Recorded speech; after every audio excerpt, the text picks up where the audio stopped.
everyone, Adrian Alvarez Dominguez here with Summit Realty, and I just want to talk to you about a little tidbit I was thinking about. The National Association of Realtors in 2019 said that 75% of all buyers and sellers work with the very first realtor they talk to.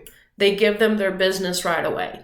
Now, if you're a business owner, you typically understand that when you're going to hire an employee or you're going to hire any kind of service, you might talk to a few people before you actually go and hire them. Now, a lot of us just take personal referrals from friends and family, and that's a great way to find someone just from someone you know.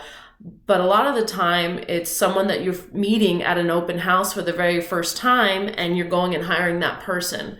And for those 25% of you that actually interview your realtor, I feel like you're asking the wrong questions. Lately, I've been getting a lot of, well, how long have you been in the business? How many homes have you sold? And those questions don't always tell the whole story. For instance, I know realtors who've been in the business 30 years, but maybe average 5, even 2 deals a year, versus other realtors who've maybe been in the business a relatively short time, and they've sold a lot more units. Myself, for instance, 5 years now, and I'm a little bit more than 135 units total since I began. And so those questions don't necessarily tell the whole story. Every home you sell gives you a lot more experience, but also how did you negotiate for your clients? And that's what I want to encourage you guys today. If you're a buyer or you're a seller, when you go to meet a realtor, ask them this question: what is your selling price to list price ratio?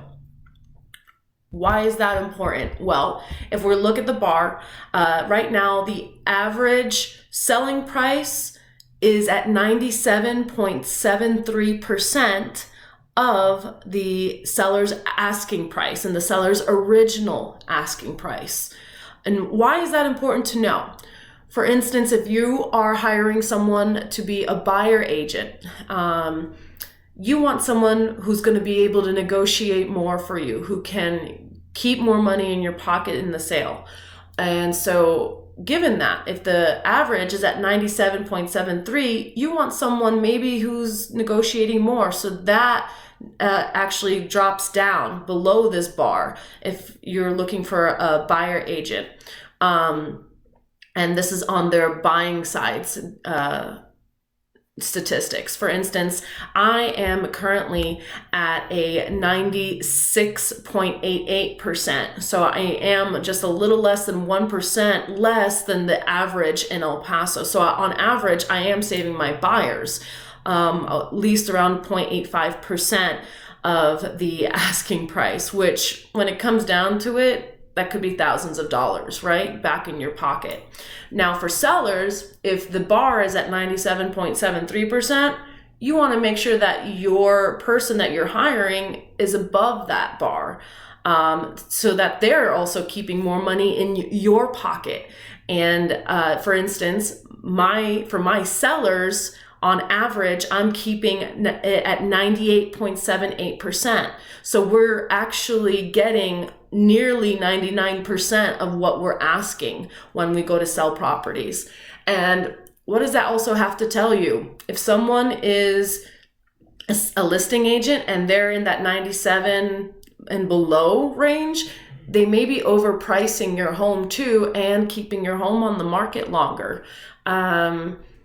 So those are just a couple things I want you guys to think about when you are looking for a realtor. You want someone who actually knows the market and knows their data, maybe even takes the time to analyze these kind of numbers in our area.